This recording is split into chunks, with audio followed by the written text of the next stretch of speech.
I've welcomed and I've opened up our show to everyone in the rescue community. What we're trying to do is bring peace across the land and get people to change their behavior, instead of this trolling, bullying, think that I'm right, I can destroy anybody's life as I see fit. And if they're not one of my friends, they're bad people. By me being African American, Lisa, I'm really, really sensitive to what appears to me to be like Ku Klux Klan activity and a mentality where these people will do stuff in the dark and at night and come and drag you out of your home and destroy your life and beat you. But they don't want the townspeople to know about it. They don't want people. They keep the hoods on, and that's what these crank phone calls that they make, these fake profiles, and these things that they do. They don't want people to know, that they're doing it because it shows how ugly they are. And the fact that they do stuff without having proof, because it's a mob mentality. One person says, oh, he did this. And then another person says, he did. And then they embellish it and it becomes crazy, Lisa, and exactly, 100%. Yeah. That's exactly a situation that happened in Washington State. And one person wrote an article based on information that they got from a troll. And that article was picked up on 2 different TV stations, and they all just keep quoting each other, right, saying, this is why it's true, because this person said so, because everything you read on Facebook has to be true, because it's on Facebook. Right. And we tried to tell them it's not true. And they just kept, there's a word for it, I'm not going to use the word for it on air, okay, because they'll probably be bleeped. Oh, no, wait a minute. You didn't know the show you coming on? This is our show. This is big time cursing, baby. I don't think there's a word that we haven't said on this show. So there's a band that used to be around in I think the 80s called the Circle Jerk. And that's what I call them. That's right. They just keep saying, this person told me, and they just keep patting each other on the back and saying, this is how I found out. Right. And this is the proof. They said so. Yeah. Well, and I was trying to explain to my friend yesterday. See, where my family is from, I was raised in Chicago, and, I was a road baby born in St. Louis. But my family, my brother and everyone else are from Greenwood, Mississippi. So in order to get to our property, there's a bridge, and you guys can look up this name of Emmett Till. Okay? There was a famous African-American story and kid by the name of Emmett Till who was hung off of that bridge. Okay? And he was hung because someone said that he whistled at a white woman. Emmett Till, these guys got together and drug him and beat him to death and hung him off the bridge. And so we would have to drive across that bridge to get home and get back to town. And later on, it was determined that Emmett Till didn't do that. Someone just made it up because they just didn't like that colored boy. You see, and what I see happening on Facebook in rescue with these so-called self-righteous people, it's the same thing. It just brings back to the flashbacks of Emmett Till. One person can say something because they can either make it up or they don't like somebody, and it becomes a modern-day internet cyber lynching.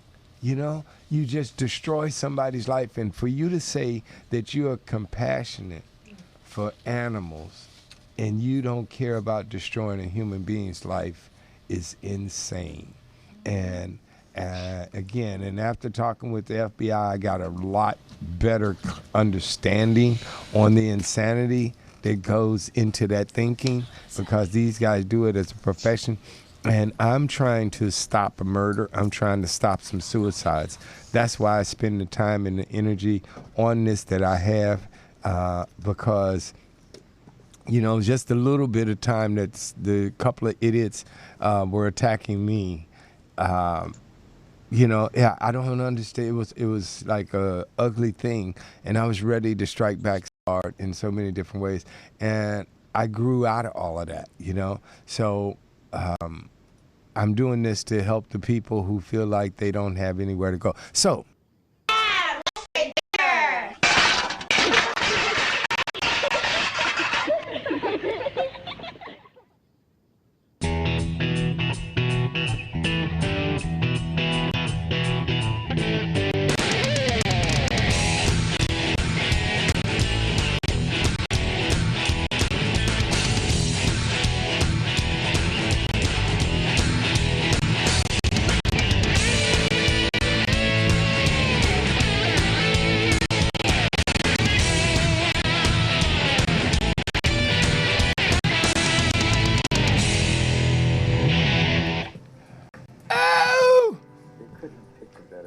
Hey.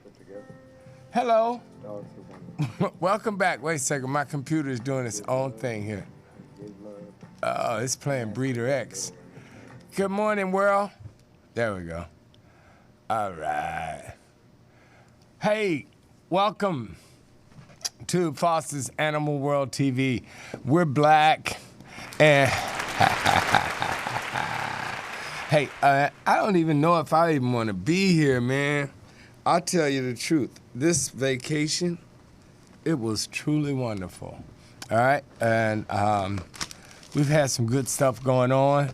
Paula Archer, is Paula Archer back with us? Did she come back off vacation or is she still in Tahiti? All right? Hey, so we're going to have a wonderful, wonderful, wonderful show today. If everybody must not have got the memo that we were back because every one of the guests are late. I think some's on the freeway. No, everybody's on the freeway that's in L.A. And the ones that are around the country and the world, they're out there, I'm sure. Hi, good morning, Paula. Good morning, everybody. How was vacation, dear? Wonderful. I know. Are you supposed to say like me, what vacation? Yeah.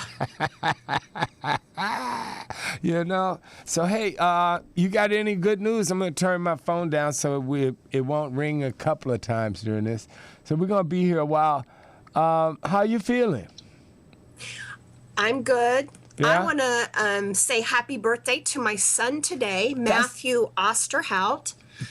That's what I was gonna say. Birthday. God, you got that memo? You just took away my little surprise. Hey, man, happy birthday. He's one of our biggest fans, Paula.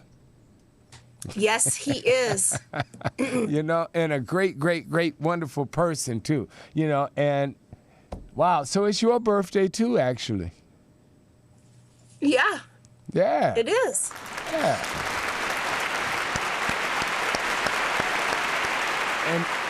And happy Mother's Day. I got a big cup today, Paula.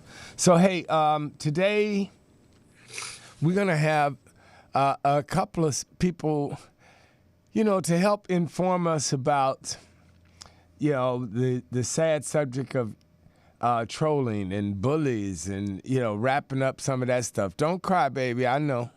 It's like he's a good boy. He's a wonderful son. So where's he at? We should get him on the line. I'm guessing he's at work. He's in Oklahoma. So you want me to dial him up? You can if you want. Can he talk at work? Sometimes he can. Send Chris that phone number. We'll put him on the speaker, and you and Chris are doing that whole Skype thing. You guys can talk, and that secret handshake code y'all got going on, So hey, Hey, the good news is Donna Hughes and her crew are going to be here next Tuesday, and they released a new video. Hello? Are you there? Hello? Can you hear me, Matt? Yeah. Hey, man, this is Foster Quarter. Welcome. Hey, how's it going, man? Okay, welcome to Foster's Animal World TV with Foster Quarter and your mom. My mommy. Happy birthday, brother. Thanks, man. Hey, since your mom is both of our most favorite person in the world, you know, we wanted to call you and say happy birthday, you know, so since this is the both of your big day, you know? Oh, yeah. She had to suffer it, and she's been suffering it ever since. It's a mutual thing, man. You know, what? How old are you now? Really, or what I tell people? I am 36, but she's still 25. That's right, 36. So yeah, 36 years ago, she was glad to get rid of you, and you were glad to come here, huh? Yeah, I reckon. That's a wonderful thing, man. Well, happy birthday, brother. You know, you have a wonderful, wonderful day. And, yes, sir. And I'll sit here and torment your mom for a couple of hours, you know, so, you know, you can. Are you guys in the same city now? No, I'm in Oklahoma. Oh, you live back in Oklahoma. Okay. So, yeah, because she moves around so much, it's hard for me to keep track of her, man. Her moving around so much wore me out. I had to put roots. No. Well, hey, man, happy birthday again from all of us, you know, and, you know. Happy birthday, son. I love you. Thank you, Mommy. And there you go. And I'm going to hit the straw of my Long Island of my iced tea. Yeah. Sweet tea with a little kick. Yes, right. Have it to your birthday, sir. Okay? Yes, sir. You guys have a good day. Handle your business. Okay, take care. I want to tell you guys about Lisa. Here we go. Lisa started doing animal rescue about after Katrina, beginning with and caring for 60 pit bulls. 60? Yes, that was me. Wow. I got there and they said, what do you want to do? I said, you just tell me what you need me to do. I knew I was going to be sleeping on the ground. I brought very little stuff with me, and they said, okay, are you okay with pit bulls? I said, I don't know. They said, okay, here's Pit Row, and what you have to do is go into every cage and feed them and change the bedding and give them water and spend a little time with each of them, and that's what I did. And what I found out was that they just don't want you to leave. They want you to stay and play with them as long as possible, and that's when they start getting upset. Yeah, that's those pit bulls, man. They will lick you to stay, you know. And then after that, you began writing articles about animal rescue for the past 20 years, and have been writing for the Examiner since 2009. And she has 3 columns: Orlando Pet Rescue, covering pet issues. Anything from kill shelters issues to breed-specific legislation to lost and found pets, and her reach goes way beyond Florida borders. Worldwide animal issues, which target things such as dolphin slaughter, yes, the Yulin dolphin slaughter, well, in Japan and other cities around the world, strange news where no animals are hunted. Oh, is that a newspaper or is that a column that No, it's an Examiner column. It's a story put things, it can be anything. It can be stuff about 9/11. It can be stuff about what did this person do in Florida, because, you know, they have that show on TV where they have a game show, Fake or Florida, you know, and most of the time the crazy news comes out here. Oh, okay. So it's just weird thing. People who come into convenience stores with a small alligator and want to trade it for a 6-pack of beer. Oh, You know, okay. those type of things. Okay, yeah, strange news. It's kind of like my friends call me up with, It's, it's like, and so you're also the publisher of FocusMagazine.com, a prominent online entertainment website. She was recognized as a preferred news source by the Examiner for her trustworthiness, which in rescue is hard to find. And credibility and responsibility in reporting associated news stories. She is contacted every day across America by readers who want additional notices of her issues. So, she also lives with one big dog and one cat, and she has a BA in psychology from Stony Brook University, and she's a guest on our show today because she wrote an article on bullying and trolling and on Facebook, and she has very good information to share with us. Isn't that right? Definitely. In fact, I was talking to some of the people for the past couple of days who have been besieged by internet trolls for years, to the point of they had health issues. They had to almost shut down their rescues. It's just, they've been physically threatened. They've been mentally threatened. And it's just really crazy. And I have a very patient boyfriend who puts up with me doing this 8 hours a day when he'd much rather I was doing something else. But this is how I feel I can help. So he understands. The people who have been bullied are just, sometimes they're overwhelmed. And the article that you wrote, luckily, they got it settled in court. And they had a decision, and the bullies were forced to go away, which was not always, it's a very hard thing to prove, that you're being bullied by somebody. So we have on the line attorney Stephen Michaels Kernan here in Beverly Hills in Los Angeles, and he is not only a legal expert on cyberbullying and online intellectual properties, but he also teaches. He told me on the phone a couple of weeks ago. We didn't get a chance to go into it, but he also teaches classes on cyberbullying. Is you want me to call you Stephen or Attorney Keenan or what? I just Michael's fine. Stephen Michael, so I go by Michael. Okay, Michael. Welcome to the show. Thank you for joining us, sir. Thank you.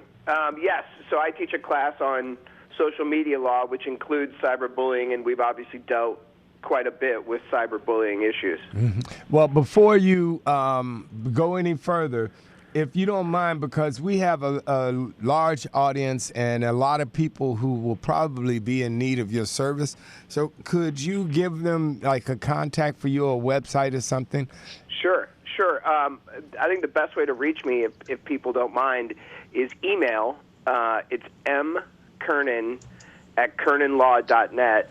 My firm is kernanlaw.net, or they can reach me on AVVO as well. Okay. Thank you. And so, because we appreciate your time and coming on, and I hope none of you crazy people call Kenan that, we're all crazy at some point, though. But let me ask you, sir, what would you tell, like one of our guests who's coming in from Orange County, she's late, they said they're in traffic, but she's had her life threatened, and we're going to play some of the video, and I have some of the posts and things to put up on the screen. She's recently had her life threatened by different people in the animal rescue community. Is that kind of stuff, legal? Absolutely not. And you can't threaten someone on social media just the same way you can't threaten somebody in real life. And what I would suggest to her is to get a lawyer and to go to court and get a restraining order where if these people continue to do so, the judge will throw them in jail. Mm-hmm. That's a good thing. And also, what about like harassment and when people, one thing that I see, because over the last couple of months, I've been doing shows on cyberbullying and Facebook, particularly in the rescue community. What about these people who have these fake profiles and pretend to be someone and they spread basically lies and they go out to destroy people's lives and things like that? Well, that's a different area of the law. Depending on whether it's a threat or whether it's they're trying to harm your character, there's another way to go about it, and that is to file a civil lawsuit, and you basically sue the John Doe or Jane Doe that is basically doing the harassing, and you sue the John Doe, and then you serve a subpoena on Facebook or whatever website they have their fake profile on, and demand that the website give you the contact information for that person. And ultimately, you can track somebody down, because while the internet has some great things about it, the fact that people want to just do harm and remain anonymous is something that the courts have found that is not acceptable. Right. Now, and with your experience, I know you do a lot of entertainment things, but have you had any experience with the animal community, such as, I was talking with the FBI, and they have a unit specifically set up for animal activists, and that may be because of the PETAs and things that they've done in the past. But they told me that animal people think that they're so right that they can't do anything wrong, and they justify whatever they do by just by saying that they're saving animals. Have you had much experience with the animal community? I've not really been involved with that community yet, but the legal issues are obviously the same, right? Because in representing whether it's celebrity clients I have or whether it's individuals who are being harmed online by someone, it's the same issues. There's certainly no exception for somebody that believes they're doing right, as you're saying, like that they're doing some type of justice. In fact, I think that the judges here in Los Angeles have been pretty stern with people that are indignant because they feel like they have a righteous position. Right. And it's a quick way for them to end up in jail. Yeah. To show up in front of a court with that attitude. Right. And what you write online, just because you have a computer and a keyboard, just like the threats that people make, when you damage people's reputations and try to cut off their living and different things of that nature, you're subject to prosecution for that kind of actions, right?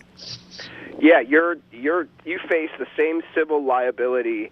Obviously in California the DAs are pretty stretched, so it's hard to get them to get prosecuted criminally, except in very rare circumstances. But certainly the civil courts suing for defamation or cyberbullying as a tort, or just intentional infliction of emotional distress, all of those are remedies available to somebody that's facing this type of cyberbullying.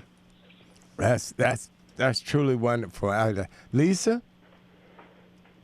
Yes. Do you have anything to say to this, or even to ask Michael?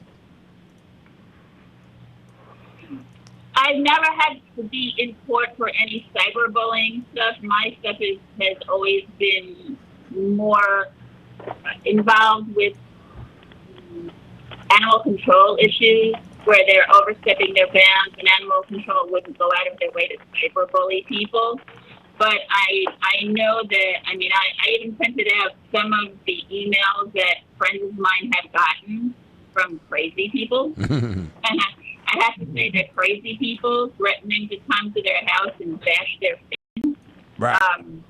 One of them was walking on their property and heard gunshots, and their property is humongous, and they were very scared for their lives. So I know that the people in Florida who I wrote about did go to court and did win, but it was a very, very expensive process. There are people in South Florida who have also been sued for cyberbullying and for stalking, and they also lost in court, but for some reason, they think that it's still okay to cyberbully the exact same people online as nobody noticed. Right. Because what I find is a lot of these people use multiple personalities. In fact, I even wrote down a list of one person who uses multiple, it's hysterical, multiple IDs to talk to herself on a Facebook chat room and pat herself on the back.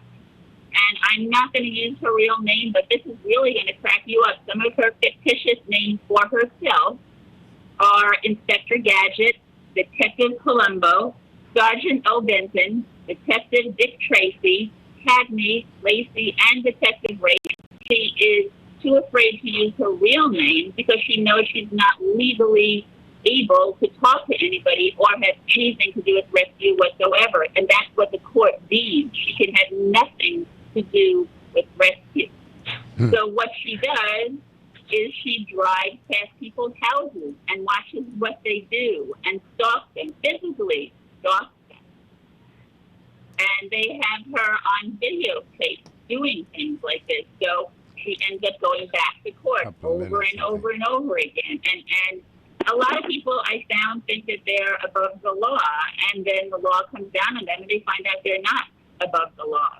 Right. That's what I've found is a lot of them think they're above the law. You know, even Michael, we were attacked on this show because we started doing shows on bullying basically, and a couple of women had come to me, and because I had the people on the show, they this whole group of what they call trolls, and cyberbullies tried to come after me, and it was very interesting, and that just got me more interested in the subject, period, and it's been an interesting learning curve, I'll be honest with you, but the lady that's late that's coming here, Monika, she's had a nightmare. I mean, and there's several women that have nightmare, and I'm going to put them in touch with you, Michael, because it's really out of control on Facebook. I don't know, with you teaching it and you dealing with a lot more people, I don't know, if outside of the animal community or even Facebook, but, well, Facebook crosses a lot of paths. But are you seeing just more and more of this, or is it on a decline, Michael? No, it's absolutely increasing. And I think the hardest part is, for a lot of people, is that it's increasing in a way that is, it's people doing it without their real name. And, right. And it makes it so much harder to defend yourself because, one, how do you defend the negative? And then, two, how do you defend against a ghost that isn't somebody that you can send the police to their house, or you can't basically even determine where they're located. So you're really only left with one option, which is the court. I agree. When I started dealing with the trolls online, I always use my real name because I'm not a troll and I don't care if right. they know who I am. Right. And we would call them out and say, be brave enough to use your real name. If you have this opinion and you're so strong about it, how come you're not even willing to use your real name? And they would come up with some stupid excuse and and we can preserve our anonymity, and well, what for?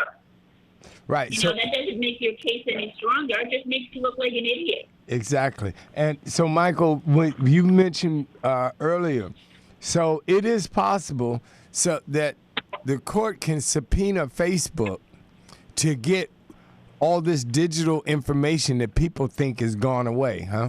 Absolutely. And another thing you can do is good. a lot of times you don't even need to deal with Facebook. We just had a case where someone had anonymously written some really nasty things.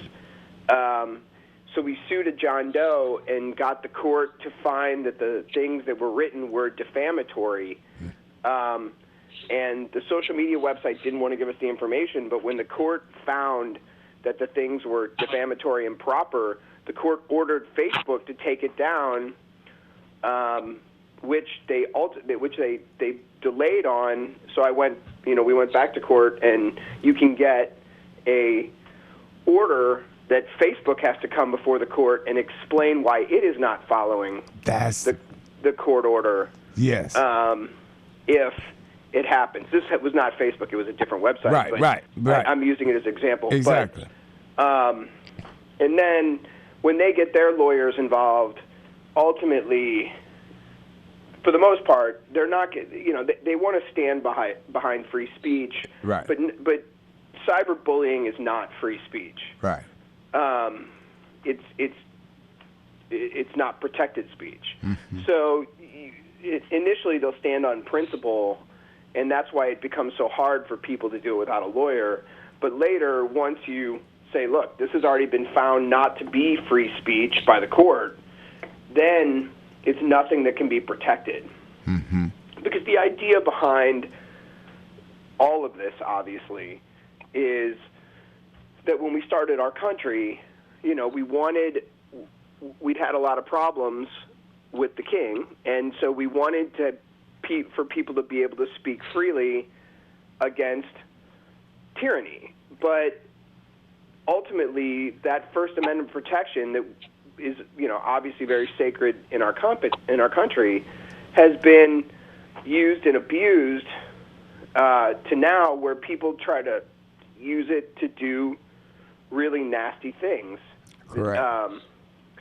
And I think that, it's been consistently applied, almost consistently, that when you start to reach over to the point where you're trying to hurt someone or you're trying to defame their character, there are protections. And I think more and more as the courts see this and they get familiar with it and what's really happening, judges have very little patience for people that do this because that's good. it's starting to happen more and more. So they're seeing it more and more, mm-hmm. and they're really getting familiar with this. So they're not they're not taking this lightly. And you were mentioning earlier that sometimes people come in and they feel like their point is righteous and they've done something. And so I've seen people come into court and try to explain, well, this person was, in my opinion, not doing right, and I feel that I was just in posting these things because the people need to know. And the court says, that isn't your decision to make. That's the court's decision. If you want something, then bring a lawsuit. But you don't get to play judge, and you're going to spend 3 days in jail and figure out that you can't do that. So they end up in, what happens is you go in and get a restraining order, and then once you get the restraining order, I think the other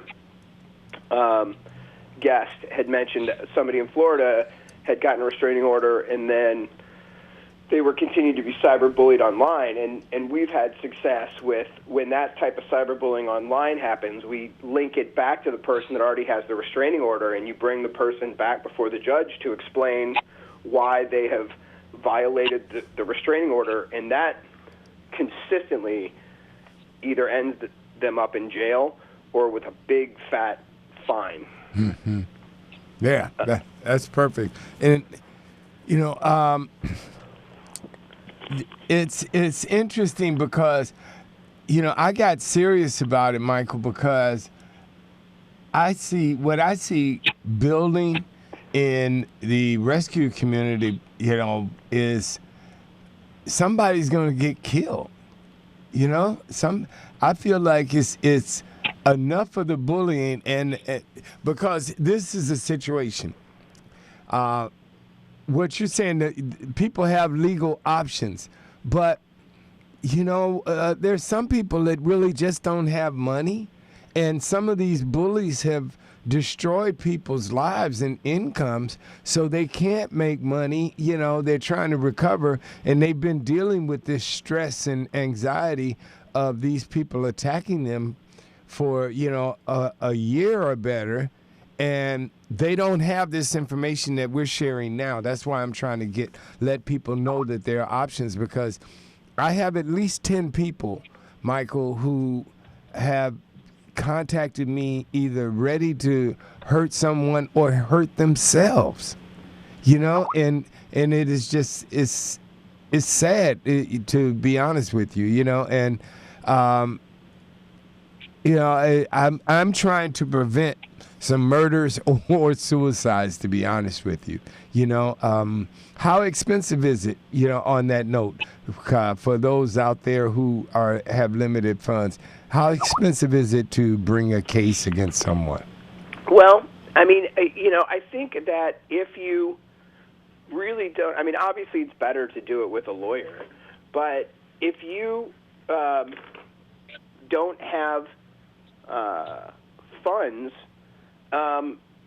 if you go to the courthouse, all of the courthouses have restraining orders and people that help typically for domestic issues. Mm-hmm. But it's essentially the same restraining order that happens in the domestic context, and there's people that can help them fill out the paperwork and go into court to get a restraining order for what's happening. What they should do is they should take a lot of screenshots of of what happened, online. Yes. And I would, if I were them, I would have a stack of screenshots of but for the paperwork, I would attach maybe the top 3 or 5 just because the judges are busy, and then say in the paperwork, I have many more, but here are 3 examples of what this person's done, and sort of pick a best of,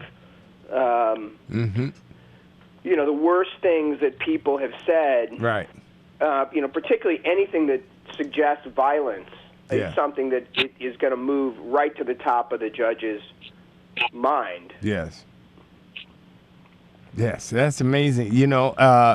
Michael, it's strange that you say that, because one of the episodes that we've done that really got people riled up was called Screenshots.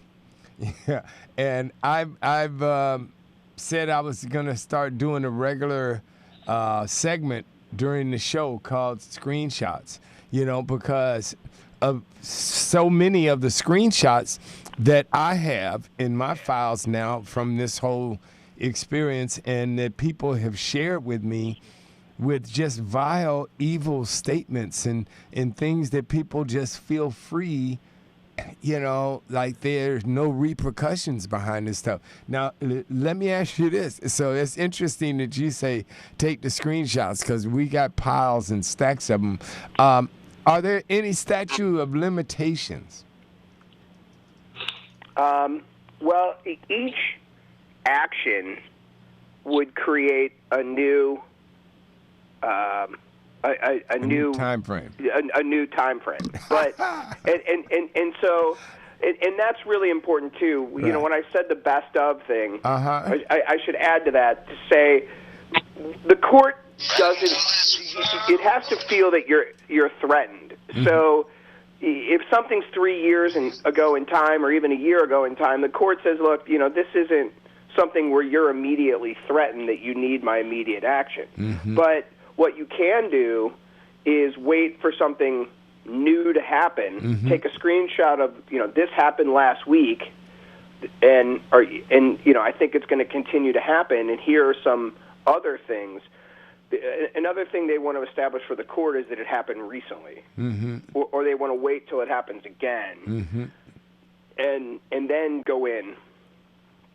Sometimes I've seen people, and I've suggested this to them, that they should go and put the paperwork together, and then, you know, leave the dates blank. Mm-hmm. And if they know somebody's going to keep coming after them, but it's been a while. Like I had somebody that had something happen like 6 months ago, and I said, go fill out the paperwork and learn how to do the process, and then have it ready to go, and then just basically you can add in when they do the next thing, and then you can go in and do it timely. Because that is one concern for the courts, is that, you know, they don't want something to be, it has to be recent. Mm-hmm. And with this, and let's say you go to the court, you get your restraining order. Can you serve them on social media? Well, what you should do is you should send the restraining order to the police department, if you know it, where they're located. But okay. Yes, you can serve them by email, or even by a Facebook email. Mm-hmm. You know, you can serve it. Technically, it needs to be served on them in person, mm-hmm. or by a means. But the courts have made exceptions when you can't determine who the person is, and the courts have allowed service, you know, of a complaint by email. Right. I recently saw where the court allowed a woman to serve her husband with child support payment on Facebook, because you know, she didn't have a physical address for him, and he refused to, you know, she couldn't run him down, but the judge approved of the serving of this child support pay, whatever it is that you guys do for in that case on Facebook, which was kind of, you know, and the reason I heard about it, because it set precedent. I don't know if you heard about that case about 6 months ago. Yeah, I did hear that, and that's, I mean, you know, I think that's the wave of the future, because it goes back to people trying to hide in the cyber world, and sort of misuse the anonymity of the internet. Mm-hmm. That's interesting. So yeah, so we could. It was a part two of that. What was it? On the recentness. So if someone has been basically bullying you and trying to take on different, you know, forms, like they're different people, but they've all been just focused on destroying you for a year, and you've got, or 2 years, and you've got screenshots of this and different emails and different things, then you've got a great case, huh? Yeah, you have to wait till there's a new one. Right. But yes, you know, you put everything together so that it is ready to go. That's great. That's great. There's a lot of people who are in trouble, and a lot of people who are happy to hear what you're saying, because you're helping a lot of people out right now, sir. I really got to tell you.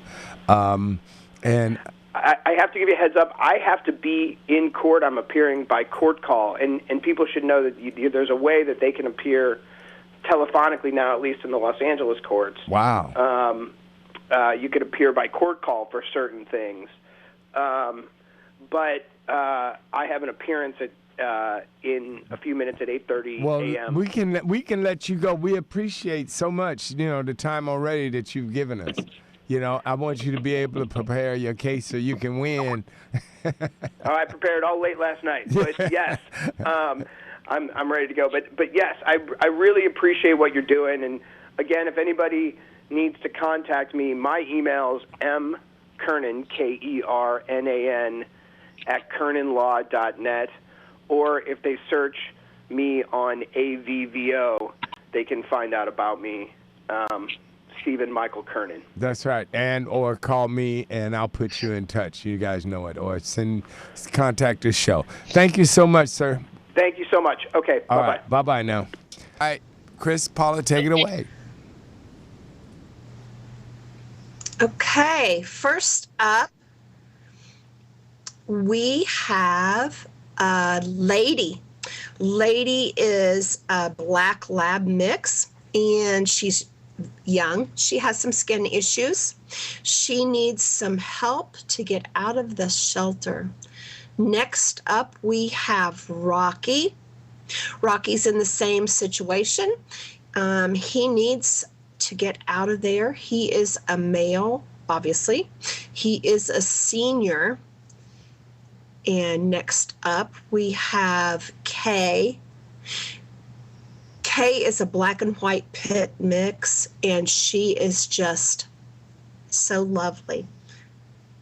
Next, we have Lay. Lay is also a black and white pit mix, female. Our fifth one this morning is Ranger. He is looking on the slim side. He might need some groceries. And now we have Matt, which is today's Matt's birthday. So we have a dog named Matt. Matt is a brown pit bull mix, and he has an injured leg, which is healing. Now we have Birdie. Birdie is an adult female, and she's sitting very nicely waiting for somebody to come and take her home. These 7 dogs that I have just showed you are located in the Sebring, Florida area. They are in the shelter there. The address is 7300 Haywood Taylor Boulevard, Sebring, Florida. That phone number is 863-402-6730, extension 1. If you can help any of these dogs today, please contact them at that phone number, or you can go to their page, Sebring, Florida Urgents, or you can contact me and I can give you some more information on how to get a hold of them to help these dogs. Thank you. No. Hey, no. Hey, no. Thank you. All right.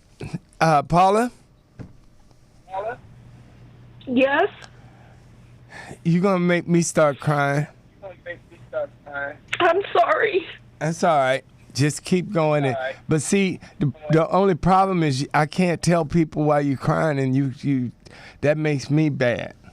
Because I'm going to get all these emails of people like, what you do to Paula? How come Paula's crying? You know you got more fans than I do. So, it's like this You and Grip show. So you should just share with everybody because, it's like, anyway. So we're here with you, baby. So, Lisa? Hi. Yes, Buster. Okay. Hi. Paula, let her know that she does more than anybody can. Anything that you can do is doing something. That's how I look at it. That's right. And she does so much that it's pathetic. And so she's not here, right? She walked away. Good, so she No. can't hear. No, this is a hard time for Paula because this is the anniversary of losing a couple of things and animals and people for Paula. So, as you know, it's a great day. It's her son's birthday, but she's not going to watch this show back, so she'll never hear me say that. This is like the dog that Paula and I met on. The reason I met her online and stalked her to come and be part of this show was a dog named Faith, which was her dog, and it was a whole blog about the dog and different stuff. And Faith died like a year ago today, so it's a tough one for her. So all you guys just send her your love and support. And know that that's my heart and that's my right hand, and I would not be here without her. So our in-studio guests, one of them have arrived made it through Los Angeles traffic. The other one is still on their way, and she left her husband standing out in the hallway. I'll bring him in. But we have Monika McComb with us in studio. Welcome to Foster's Animal World, Monika. Hello, Foster. All right, and so is our mic up? Okay, try that again, Monika. Hi, Foster. Hi. Now, before we get into Monica's story, since we're still waiting on Nancy and Christopher, one of our in-studio guests just walked in.